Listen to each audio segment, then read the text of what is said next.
יונה היה נביא, ואלוהים ביקש ממנו לתת בשורות רעות לאנשים. יונה לא רצה להיות הנביא הרע, אז הוא סירב, ואז אלוהים מאוד כעס וגרם לסערה בים, ויונה ברח לאונייה, אבל המלאכים על האונייה הבינו שבגלל שהוא איתם באונייה, הם כנראה יצטרכו, כולם יטבעו, ואז הם זרקו אותו למים.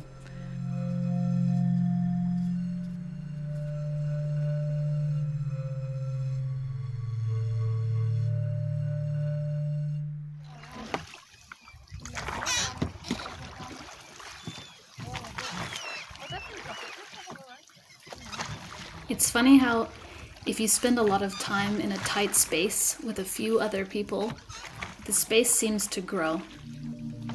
There's certainly a feeling of fullness, but there's also a feeling of enoughness.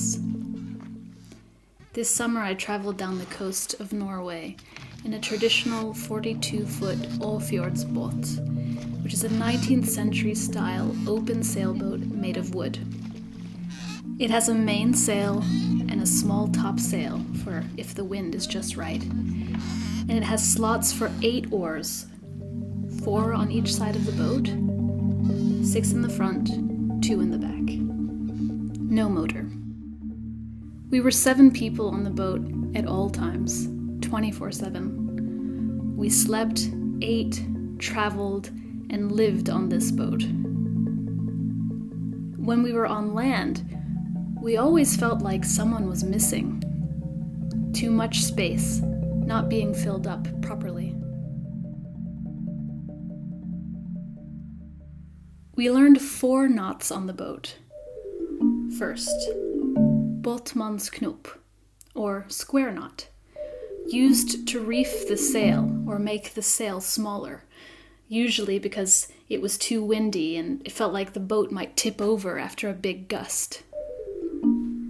Second, polistic, or bowline knot. I think it's used when a knot quickly needs to be undone. Third, dobbelt holstick, or double half hitch. Used to tie the rope tightly to other things, like to a ring or a pole. We used this to tie down a large canvas to the sides of the boat to make a shelter for the evenings, a kind of boat-sized tent. Fourth, åttetallsknop, or the figure 8 knot. I actually don't remember using this one. Perhaps it was used when people couldn't stand being in the tent anymore and took their hammock between 2 trees and slept on land. I never slept on land.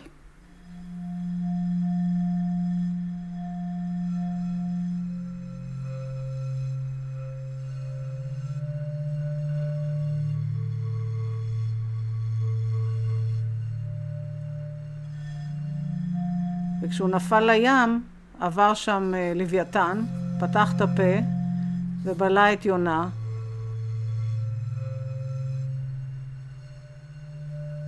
From the first that I can remember, I swam in the ocean.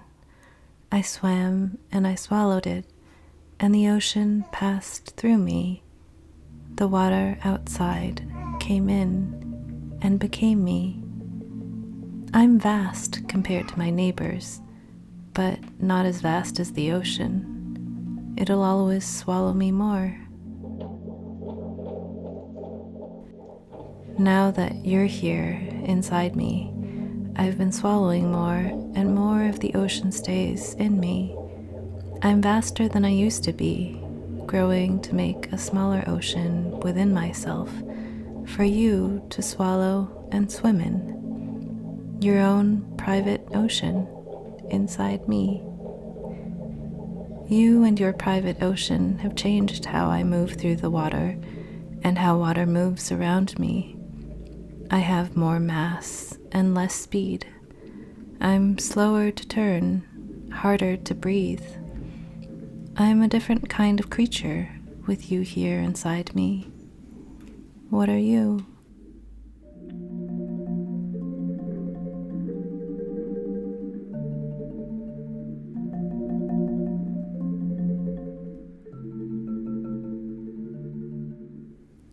this private ocean that I've gathered through many swallows, I feel you swimming in me, turning, flipping, pushing, spinning, with all the speed, force, and agility that I can't summon.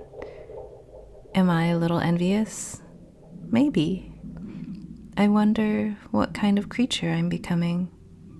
And how did you, with all your motion, come from me? A mystery. But I wish you joy on your adventures in your private ocean. I swallowed it just for you.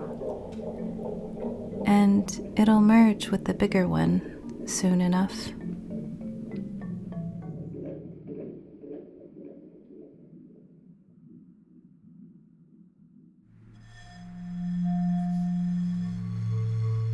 It reminds me because I fell from the stairs and then I woke up.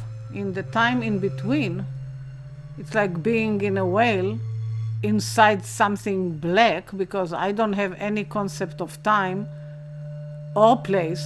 I just was there for a while, like Jonah was there for a while. And then I woke up, and then he woke up and he was out. So this feeling of spaceless and timeless period of my life, the unconsciousness of this, reminds me of the Jonah story. You know, the time in between the initial fall until I woke up. This period of time and space, I don't have any idea. So the whole thing is a mystery. And Jonah's story, him being inside the whale, is also a mystery. I mean, who knows? Who knows that it was 3 days? Maybe it was a second, maybe it wasn't at all.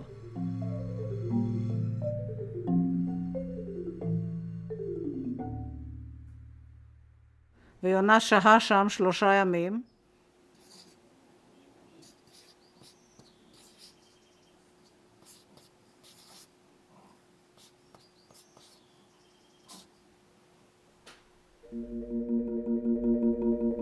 I suppose it's common for pregnant people to feel like whales. You're just a different kind of animal, and sometimes it feels like land, with all its unmitigated gravity, is just not your home anymore. You retain so much water. You're peeing more, blowing your nose more, drooling more in your sleep, all to maintain this watery housing for the little one to swim in. You're carrying around this unknown passenger who's going to have so much impact on your life, but you know so little about them. And so time becomes this swaying in-between space of waiting, this long, uncertain countdown to their arrival.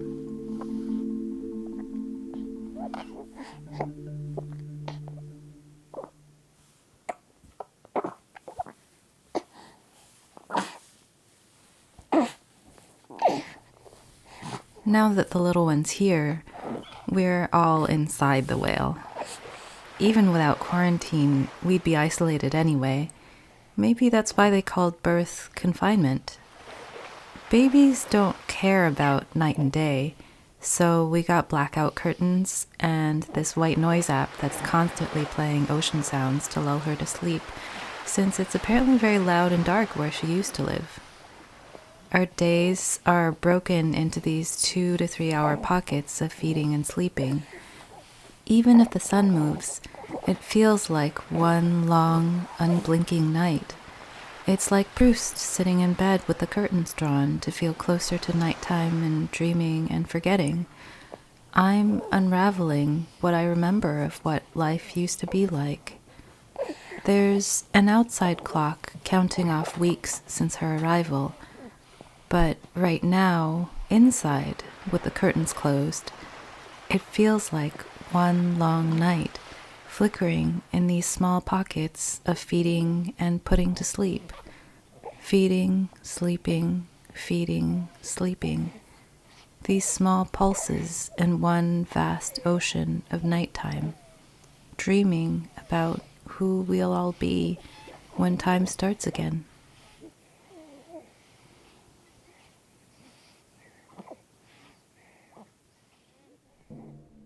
עד שאחרי 3 ימים הלוויתן העיף אותו בחזרה החוצה ליבשה.